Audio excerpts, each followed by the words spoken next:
नमस्कार, मैं हूं आपके साथ अभिषेक भट्टाचार्य। स्वागत है आपका इस खास कार्यक्रम में।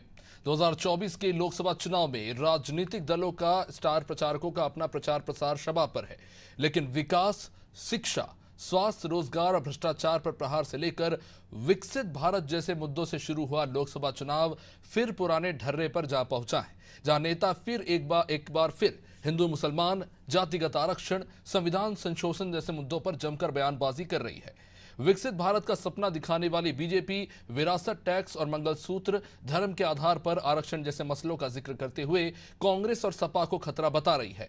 वही युवाओं को रोजगार, गरीबों को अधिकार, असमानता पर वार करने जैसी बातें करने वाली कांग्रेस अब संविधान को बीजेपी से खतरा बता रही है।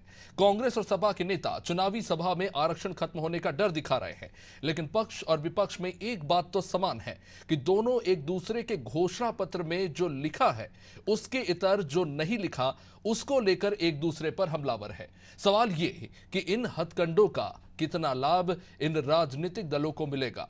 आरक्षण पर सियासी रण पर आगे चर्चा होगी, लेकिन उससे पहले बयानों पर एक नजर। पहले तो मैं इंडिया अलायंस जो है, इनका जो ठगबंधन है, उनमें एक शख्स का नाम है अखिलेश यादव, जो समाजवादी पार्टी के राष्ट्रीय अध्यक्ष हैं। उन्होंने कभी कहा था कि जब हम सत्ते में आएंगे तो हम मुसलमानों को 18% जो है रिजर्वेशन देंगे।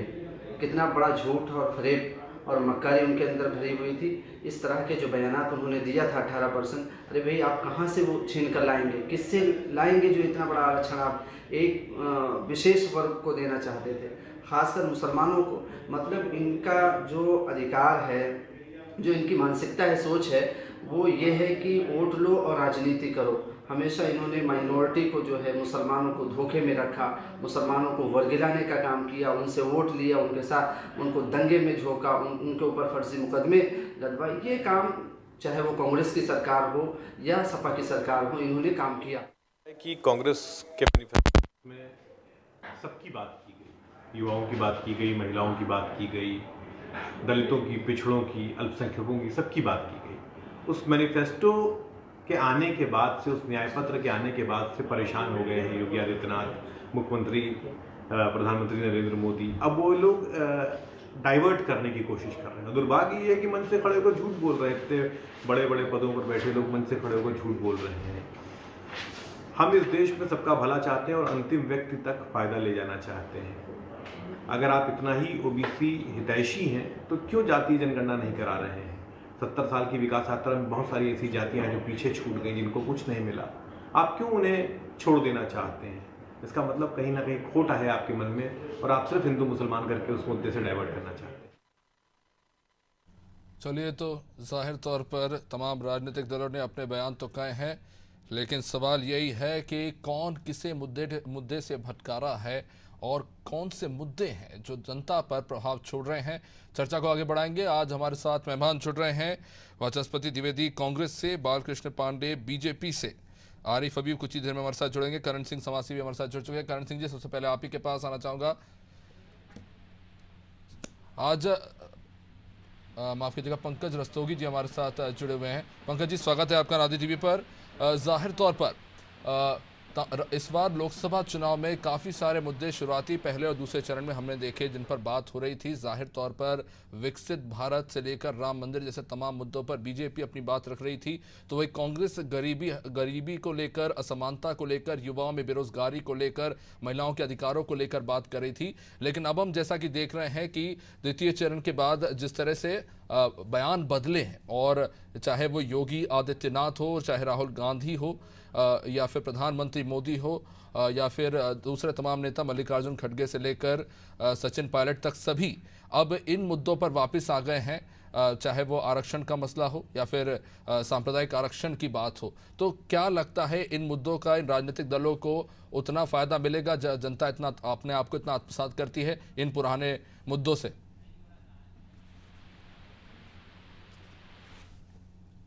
पंकज जी। देखिए, एक बात पहले अभिषेक जी तय समझ लीजिए, 1970 से गरीबी हटाओ का नारा देने वाली कांग्रेस 60 साल के शासन में भी गरीबी हटा नहीं पाई। और प्रधानमंत्री मोदी, जो नरेंद्र मोदी ने 10 साल 2014 से सरकार बनी, उसमें 25 करोड़ लोगों को गरीबी से बाहर निकाल दिया। और आज जो ये आरक्षण के ऊपर लड़ाई चल रहा है, ये बात समझ लेना चाहिए कि कांग्रेस का दुष्चरित्र तो उस समय ही सामने आ गया था जब 2005 में कांग्रेस ने सत्तर कमेटी की रिपोर्ट रखी थी, जिसमें SC और पिछड़े के बराबर मुसलमानों को आरक्षण देने की बात कही गई, जबकि सर्वधर्म संभाव वाला देश है हिंदुस्तान और यहाँ की 80% आबादी हिंदुओं की है, तो ये इस तरह का भेदभाव नहीं होना चाहिए। और 52% आबादी जो है पिछड़ों की है, तो पिछड़ों के आरक्षण को हटाया नहीं जा सकता और SC को भी हटाया नहीं जा सकता। लेकिन जिस तरह से कांग्रेस हमेशा जो है दोहरा चरित्र लेके चलती है और तुष्टीकरण की राजनीति करती है, और उसने भी कर्नाटक में क्या किया, वहां पर पिछड़ों के आरक्षण में से कटौती करके मुसलमानों को 5% आरक्षण दे दिया। इसके पहले आंध्र प्रदेश में भी यही कृत्य किया था, जो सुप्रीम कोर्ट से ओवररूल्ड हो गया था। तो अभिषेक जी, एक बात को तय समझना होगा कि कांग्रेस सिर्फ मुसलमानों के वोट बैंक के लिए उनको इस्तेमाल करती है और कुछ नहीं करती है। उसने मुसलमानों को सिर्फ ठगने का काम किया है। वो प्रधानमंत्री मोदी की जब से सरकार बनी है 10 साल में, उसमें सभी वर्गों को पूरा प्रतिनिधित्व मिला है, चाहे वो मुस्लिम समुदाय के हो, चाहे जितनी योजनाएं सब में सबको साथ मिला है। पर पंकज जी, बीजेपी के नेता ही खुद मुसलमानों के सब तरह के 10 सालों की अगर बात करें तो मुसलमानों के हर वर्ग को छूने का काम किया। उनको नहीं पंकज जी, मेरा सवाल है कि अगर बीजेपी के नेता खुद ही मंच से कह रहे हैं कि मुस्लिम जो है वो कांग्रेस का वोट बैंक है। देखिए, एक बात तय समझ लीजिए कि धर्म के आधार पर आरक्षण का बीजेपी ने हमेशा विरोध किया है और हमेशा विरोध करती रही है। लेकिन कांग्रेस हमेशा जो है मुस्लिमों को लेकर चलने का काम, अभी देखिए राम मंदिर बना, मुस्लिमों के वोट बैंक के कारण जो है कांग्रेस का कोई भी नेता वहां पर दर्शन करने नहीं गया, निमंत्रण होने के बावजूद। तो ये सब आप क्या प्रदर्शन करना चाहते हैं? जनमानस ये सब देख रहा है। और जिस तरह से आज विरासत की बात कही जा रही है कि हम जो है, मनमोहन सिंह ने 9 दिसंबर 2006 में कहा था कि जो है इस देश के संसाधन पे सबसे पहला हक मुसलमानों का है। इस तरह की कांग्रेस बात करती है, तो ये मुझे इस तरह की सारी चीजें जनमानस देख रहा है और ये इस तरह का खामियाजा कांग्रेस को इस चुनाव में निश्चित रूप से भुगतना पड़ेगा। इससे इनकार नहीं। पर क्या बीजेपी को इस बात से फर्क पड़ता है कि मुसलमान किस तरफ जा रहे हैं? क्योंकि बीजेपी नेताओं के जिस तरह के बयान आए हैं, उन्होंने एक संप्रदाय को कटघरे में खड़ा कर दिया है। विरासत टैक्स का मैं जिक्र कर रहा हूं पंकज जी। देखिए, विरासत की अगर बात करें तो विरासत ये जो जिस तरह से 1984 में कांग्रेस ने जिस तरह से इंदिरा गांधी के दिवंगत होने के बाद जिस तरह से उनकी संपत्ति को उनको लेने के लिए जिस तरह से वो कानून को समाप्त कर दिया था, आज कांग्रेस नहीं, पर वो तो आज जिस तरह से ये कह रही है कि पंकज जी वो बयान जो है छोड़ के जाएंगे तो आपके परिवार को न मिलके उसका आधा जो है आपके वो तो एक बीजेपी नेता का बयान था। अगर आदिवासियों में या जिसमें या मुसलमानों में देने का काम करेगी, इस तरह का कृत्य कांग्रेस कर रही है, उसकी बात कर रही है। ये कहाँ तक न्याय संगत है कि कोई भी जाति के लोग और जो है जो अपने विरासत की चीजें छोड़ के जाए उसको बांट दिया जाए, ये बिल्कुल न्याय संगत नहीं है। और कांग्रेस इसी तरह की भावना भड़काकर इस तरह का कार्य कर रही है, जो इलेक्शन में जनमानस इसको देख रहा है और इस पर सियासत गर्म है। और आज इसमें आरक्षण की बात हो रही है। आरक्षण में जिस तरह से कर्नाटक में 5% आरक्षण देने का काम किया मुसलमानों को, और आंध्रा में आप देख ही चुके हैं कि सुप्रीम कोर्ट ने उसको ओवररूल कर दिया। तो कांग्रेस हमेशा, पर कर्नाटक में तो खैर आरक्षण पहले भी था। चलिए आपके पास आऊंगा पंकज जी, वाचस्पति जी से जवाब ले लेता हूँ। वाचस्पति जी, कांग्रेस का उद्देश्य क्या है? क्योंकि आप बात कर रहे थे सभी को समानता का अधिकार, सभी युवाओं को रोजगार का अधिकार, और फिर आप उलझ गए संविधान के मामले में, आरक्षण के मामले में। श्रीमान जी, पंकज जी राजनीतिक विश्लेषक है या भाजपा के प्रवक्ता है? पहले ये क्लियर करिए जरा। पंकज जी स्पष्ट बता सकते हैं इस पे कुछ? मुझे तो ये लगा कि सिर्फ कोई भाजपा का कट्टर प्रवक्ता बोल रहा है। पहली तो ये बात। दूसरी बात, ये सारी बातें कर रहे हैं, आरक्षण की बात कर रहे हैं। चलिए वाचस्पति जी, ये सर ये पर्सनल कमेंट में टाइम वेस्ट हो जाता है। पंकज जी आरक्षण नहीं पूछ रहा। पंकज जी वाचस्पति जी 140 करोड़ लोग भाजपा के प्रवक्ता हैं, भ्रम त्याग दीजिए। और ये 140 करोड़ लोग आपको 37 सीट पे पटक चुके हैं, याद रखिए। अरे बालकृष्ण जी, आपका मौका है तब आप बात करिए, मुझे बोलने दीजिए।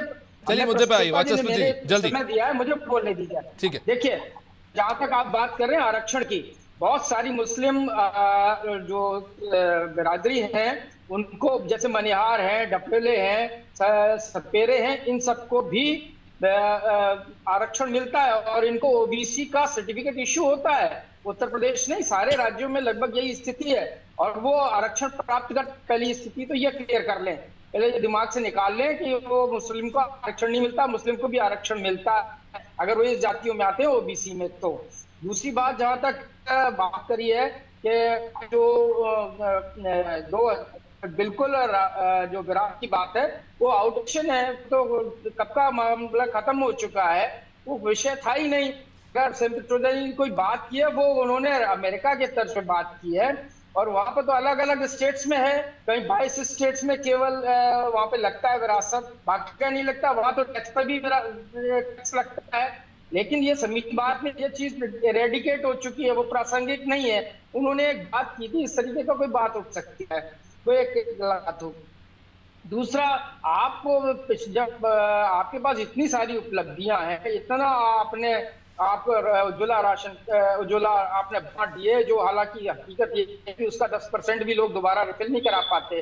आपने गरीबी ये कर दिया है, जो 21 करोड़ लोग गरीबी रेखा के नीचे थे, 80 करोड़ राशन के लिए मोहताज हैं। और जो आप 6,000 रुपए किसान को देते हैं, उसमें अगर आप 365 दिन में भाग कर दें तो 17 से 18 रुपया प्रतिदिन अगर आप किसान को देते हैं, इससे ज्यादा बेइज्जती क्या हो सकती है। फसल बीमा योजना में आप उनसे प्रीमियम कितना लिए हैं? 16 लाख करोड़ रुपए आपने प्रीमियम किसान का ले लिया। तो इन मुद्दों पर बात कीजिए ना, आपके पार्टी के जो नेता है वो मंच पर जाकर बात कर रहे हैं। वही तो मैं कह रहा हूं सर, वो मंच पे जाके बात कर रहे हैं कि संविधान को ही बीजेपी बदल देगी। मेरा सवाल है कि इसके लिए पहली बात तो आपके पास बहुमत चाहिए, जो लगभग असंभव सी है ना। आपको राज्यसभा और लोकसभा दोनों में बहुमत चाहिए, और फिर भी आप इसके मूल स्ट्रक्चर से बदलाव नहीं कर सकते। तो इस तरह के बयानों का मतलब क्या है? देखिए, जब आप कोई अपने जनता के सामने आप जाते हैं तो ये आपका तरीका होता है कि आप अपने न्याय पत्र आप क्या कर सकते हैं, क्या करने वाले हैं, वो किया हमने 80,000 करोड़। अभी जैसे आपने कहा कि आपके हमने माफ किया, देखिए मत सुन लीजिए, केवल से मैं नहीं लूंगा। मनरेगा हमने इम्प्लीमेंट किया, किसी जाति धर्म का पूछ के किया था। 80,000 करोड़ किसान का माफ किया तो हमने किसी से पूछ के किया था। आरटी, राइट टू एजुकेशन हम लेके आए, किसी धार्मिक, मिजलत, जाति, मजहब के आधार पे हमने उसको किया था। आरटीआई लेके आए तो वो कुछ था। भोजन का अधिकार जिसका ये दावा करते हैं वो कांग्रेस लेके आई थी। इसके बाद किसानों का जो जमीन का अधिकार था वो भी कांग्रेस लेके आई थी। केवल हमारी चीजों को ये पीछे लेके चल रहे हैं। अगर इनकी ही बात को अगर देख लें तो 80 जो आप आयुष्मान कार्ड की बात करते हैं ना, 5 लाख रुपए, ठीक है ना, एक यूनिट पर। अगर एक परिवार में 5 लोग हैं तो एक लोगों को डिविजिबल 1 लाख रुपए होगा। अगर 1 लाख से कितना इलाज हो सकता है वो आप अच्छी तरह से जानते हैं। हम 25 रुपए देने जा रहे हैं, एक व्यक्तिगत मानक भी होगा तो हम 5 लाख देने हैं। ये 4 करोड़ लखपति दीदी बनाना चाहते हैं। नहीं तो यही तो मेरा सवाल है। अभी आप जिन चीजों का जिक्र कर रहे हैं वो आपके मैनिफेस्टो के अंदर है, लेकिन जिस तरह से बीजेपी ने, आपने अभी कहा विरासत टैक्स का आपने जिक्र नहीं किया, वो एक अलग बयान था। मुस्लिमों को आरक्षण देने का आपके मैनिफेस्टो में जिक्र नहीं है, तो ठीक उसी तरह से संविधान बदलने का जिक्र बीजेपी के मैनिफेस्टो में भी नहीं है। तो ये बातें क्यों कही जा रही है? मैं आ रहा हूँ। एबीपीएस इनकी एक संस्था है जो आरएसएस से जुड़ी हुई है। उसने, सुन लीजिए जरा, कि दो क्या नाम है, 1881 में उन्होंने, सॉरी 1981 उन्होंने अपने पत्र में कहा है। और इसके बाद 2000 के इलेक्शन में खुद मोहन भागवत जी ने बिहार के टाइम कहा था कि इसको एबोलिश कर देंगे। हेगड़े जी ने क्या कहा, लल्लू सिंह जी ने क्या कहा, हमारी 400 हम इसलिए लेना चाह रहे हैं कि हम आरक्षण को बदल देंगे। ये नेताओं के बयानात, हमारे बयानात नहीं है। इसलिए हम डर रहे हैं कि इसके बाद ये इलेक्शन, फिर नो इलेक्शन। अगर ये इलेक्शन और उनको हो गए, इसके बाद कोई इलेक्शन होने वाला नहीं है। ठीक है करण जी, आपके पास आऊंगा मैं, पूरा बदल देंगे, आरक्षण खत्म कर आपके पास आऊंगा मैं। पहले मैं बालकृष्ण जी से जवाब लेना चाहता हूँ। जी, नेता कह रहे हैं, यही मोहन भागवत जी ने कहा था। जी, इनके पूरी बातचीत के 2-3 पक्ष हैं। पहला पक्ष इन्होंने आरक्षण का लिया हुआ है। आरक्षण के विषय में इन्होंने बहुत स्पष्ट रूप से ये कहा और किया है इन्होंने, ये आज ओबीसी, एससी और एसटी का जो आरक्षण है, अगर आप कर्नाटक या तेलंगाना में देख लें तो ये कहीं ना कहीं मुसलमानों को देने के पक्ष में है और इन्होंने दे भी दिया है। दूसरी बात, इन्होंने, इनकी स्पष्ट मत रहा है कि इनका हिंदू विरोध जग जाहिर है, इनको हिंदुओं का उत्कर्ष अच्छा नहीं लगता है।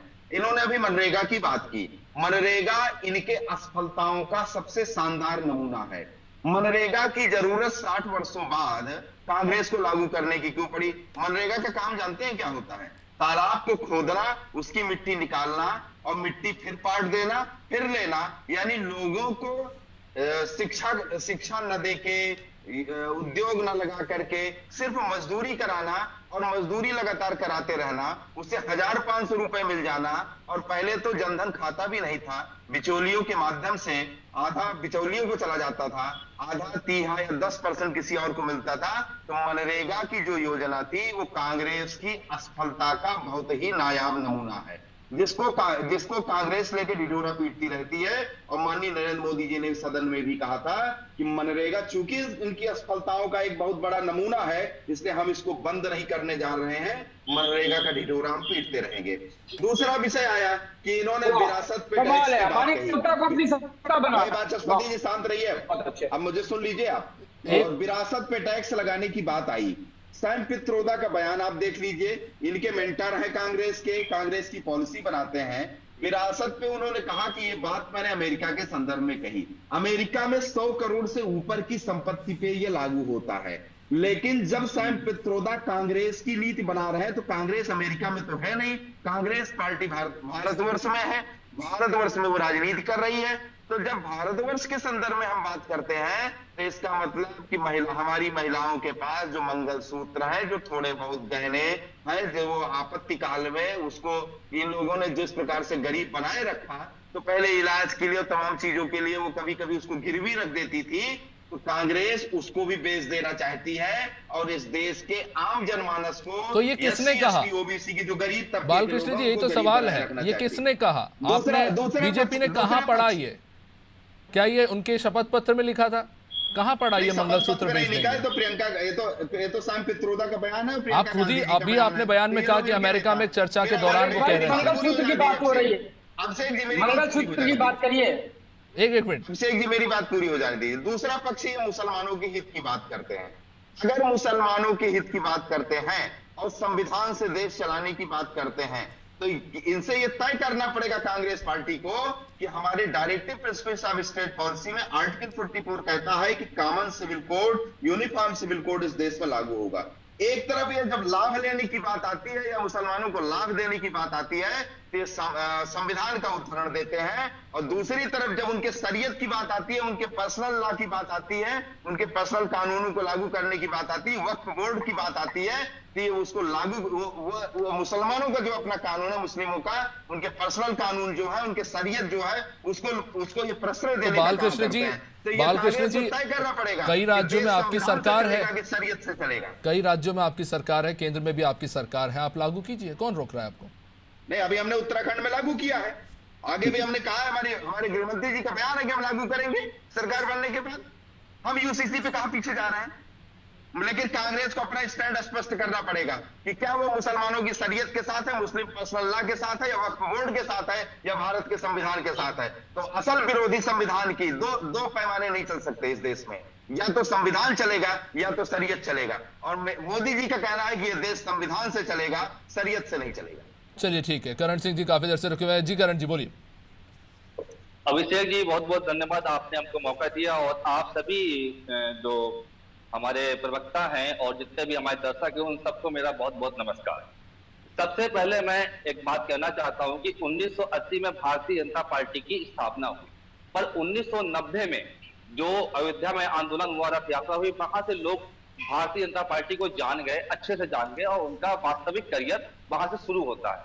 1990 से लेकर आज 2024 तक 17 साल भाजपा ने केंद्र में अपनी सरकार बनाई और 100 से अधिक बार भारत के अलग अलग राज्यों में सरकार बनाई, और इतना ही शासन लगभग कांग्रेस ने या इससे कुछ कम इन 34 वर्षों में किया है। आज इन 34 वर्षों के बाद इस देश में घूसखोरी है, नशाखोरी है, मिलावटखोरी है, भ्रष्टाचार है, इस देश में जमाखोरी होती है, इस देश में जो है शिक्षा व्यवस्था बहुत महंगी हो चुकी है, स्वास्थ्य सुविधाएं बहुत महंगी हो चुकी हैं, बेरोजगारी है, महंगाई है, आरक्षण देने की आवश्यकता पड़ रही है। तो इसके लिए कौन सी पार्टी जिम्मेदार है? क्या इन दोनों नेताओं में, क्या ये दोनों पार्टियां जिम्मेदारी लेंगी बराबर बराबर? मेरे हिसाब से तो कोई भी रूलिंग पार्टी जिसने 5 साल 10 साल शासन किया है, उसकी 100% जिम्मेदारी बनती है कि देश में आज इतनी भी कोई भी समस्या है तो उसकी जिम्मेदारी इन्हीं पार्टियों की बनती है। ये पार्टियां अपनी जिम्मेदारियां लेने की बजाय केवल एक दूसरे पे दोषारोपण करती हैं और केवल नूरा कुश्ती करती हैं और इस देश की जनता को मूर्ख बनाने का काम करती हैं। आरक्षण की बात अगर कही जाए, जो उन्होंने कर्नाटक के आरक्षण का मुद्दा उठाया कि वहां पे 4% आरक्षण मुसलमानों को मिलता था और हमारी भाजपा सरकार ने आते ही उसको बंद करवा दिया, बहुत बड़ा झूठ है। देखिए 4% आरक्षण वहां पे मुसलमानों को, जो गैर संवैधानिक है, गैर संवैधानिक तरीके से वहां पे दिया जा रहा था, 30 साल से दिया जा रहा था और इन 30 सालों में कई बार भाजपा ने अपनी सरकार बनाई और इस बार रिसेंटली जो लास्ट ईयर जो चुनाव हुए थे, चुनाव के ठीक 2 महीने पहले भारतीय जनता पार्टी ने वो 4% आरक्षण खत्म किया। चाहते तो ये पहले भी कर सकते थे, पर जहां पे इन्होंने देखा कि हमारी जमीन खिसक रही है तो तब उन्होंने जाके खत्म किया। और आज भी जो आरक्षण की, जातीय आरक्षण का जो सुप्रीम कोर्ट का आदेश है कि किसी भी राज्य में 50% से अधिक जातीय आरक्षण नहीं दिया जा सकता, तो भाजपा के मित्र नीतीश कुमार 76% आरक्षण दे रहे हैं और छत्तीसगढ़ में भी भाजपा की सरकार रही है, 82% जातीय आरक्षण दिया जा रहा है, राजस्थान में 65% आरक्षण दिया जा रहा है जातीय आरक्षण। मतलब है कि सुप्रीम कोर्ट के आदेश का इन लोगों ने पूरी तरह से दरकिनारा कर रखा है। ये लोग किसी की नहीं सुनते हैं, ना कांग्रेस ना भाजपा, ये लोग केवल नूरा कुश्ती करते हैं और इस देश की जनता को बेवकूफ बनाते हैं। पर करण जी, मेरा एक सवाल है, क्योंकि अभी अगर आप बात करो तो इकोनॉमिक वीकर सेक्शन EWS आरक्षण भी तो 50% के इतर ही दिया जा रहा है, बस उसका मापदंड अलग है। तमिलनाडु में भी इससे ज़्यादा आरक्षण दिया जा रहा है, तो फिर वो गलत किस तरह से है? अगर हम कर्नाटक की भी बात कर रहे हैं, जो तर्क दिया जा रहा है बैकवर्ड कमीशन की रिपोर्ट का, और इससे पहले जो सच्चर कमेटी का जिक्र हो रहा है, लेकिन मैं हाल ही में बैकवर्ड कमेटी की रिपोर्ट का जिक्र कर रहा हूँ जिसके तहत कर्नाटक में आरक्षण दिया गया है, तो फिर उसमें समस्या क्या है? देखिए, ये आरक्षण जो है संप्रदाय के हिसाब से, मजहब के हिसाब से दिया जा रहा है, धर्म आधारित दिया जा रहा है। जो धर्म आधारित आरक्षण तो ये एक टेक्निकल लूपहोल ढूंढा गया है, मुस्लिम समाज से आने वाली जातियों को ओबीसी की लिस्ट में ऐड किया गया है, क्योंकि आंध्र प्रदेश में कोशिश की गई थी कांग्रेस के द्वारा और वो विफल रहे थे, क्योंकि कर्नाटक आंध्र प्रदेश हाईकोर्ट ने खारिज कर दिया था इसे। देखिए, ये ओबीसी अन्य पिछड़ा वर्ग होता है, ये जाति आधारित आरक्षण नहीं होता है। पर इन नेताओं ने केवल अपने निजी स्वार्थ के लिए, एक जाति विशेष को और धर्म विशेष को खुश करने के लिए इन लोगों ने ये सब काम किए हैं। सच्चर कमेटी की सिफारिशें भी केवल एक चुनावी लाभ उठाने के लिए लागू की गई थी और नरेंद्र मोदी जी ने भी चुनावी लाभ उठाने के लिए मुस्लिम वोट बैंक को अपना वोट बैंक बनाने के लिए इसको खत्म नहीं किया। ना ही उन्होंने माइनॉरिटी कमीशन एक्ट को खत्म किया, ना ही उन्होंने 1991 एक्ट को खत्म किया, ना ही उन्होंने 1996 वक्फ बोर्ड अधिनियम अमेंडमेंट, जो वक्फ बोर्ड को इतना पावरफुल बनाया गया था कि जल्दी से जवाब ले लेता हूं, क्योंकि पंकज जी ने इस मामले में कांग्रेस पर सवाल उठाए थे। पंकज जी, उन्होंने ये सब खत्म करने के बजाय पीवी नरसिम्हा राव जी को भारत रत्न से सम्मानित करके अपनी मानसिकता को दर्शाया है कि वो कितने बड़े मुस्लिम प्रेमी हैं। ठीक है पंकज जी, क्या कहेंगे? आप तो कांग्रेस पर आरोप लगा रहे थे कि आरक्षण के नाम पर वोट बैंक पाने के लिए कांग्रेस जो है आरक्षण का इस्तेमाल करती है। करण जी तो कह रहे हैं कि समय समय पर तमाम राजनीतिक दलों ने यही हथकंडा अपनाया है। देखिए, एक बात तय समझ लीजिए अभिषेक जी, 1946 में इस देश में 600 मस्जिदें थी और 60 साल के कांग्रेस के शासन के बाद 11 लाख से अधिक मस्जिदें पूरे देश में बन गई। तो कांग्रेस ने, पंकज जी, तब आबादी भी तो 35 करोड़ थी, अब 140 हो गई। सब तरह के हथकंडे अपनाए उन्होंने और आज आरक्षण के मुद्दे पर के द्वारा भी वो उनको उपकृत करने का कार्य कर रहे हैं, जो कि पिछड़ों और दलितों को, आदिवासियों को ठगने का एक कुत्सित प्रयास है। ये कांग्रेस का एक इस तरह का है कि जिस रन्नास में आगे आंगन टेढ़ा कैसे न कैसे करके चुनाव में की बैतरणी को पार किया जाए। इसीलिए देखिए, उन्होंने विरासत के ऊपर टैक्स प्रतिरोधा के बहाने एक बात कह, ठीक है, समय बहुत सीमित है। वाचस्पति जी 30 सेकंड जल्दी से। देखिए, मैंने आपको कहा, मैं आपको अब स्पेसिफिकली बता देता हूं। अखिल भारतीय प्रतिनिधि सभा, जो कि आरएसपी एक विंग है, यहाँ पर दोनों लोग भाजपा के और एक भाजपा के सो कॉल्ड सीओ प्रवक्ता जी जो बैठे हुए हैं पंकज जी, उन्होंने 31 अगस्त 2015 में कहा है कि आरक्षण को लगातार चलाने की जरूरत नहीं, इस प्रासंगिकता खत्म हो गई है और इसको खत्म कर देना चाहिए। ये प्रतिनिधि सभा का कहना है, आरएसएस की विंग का कहना है।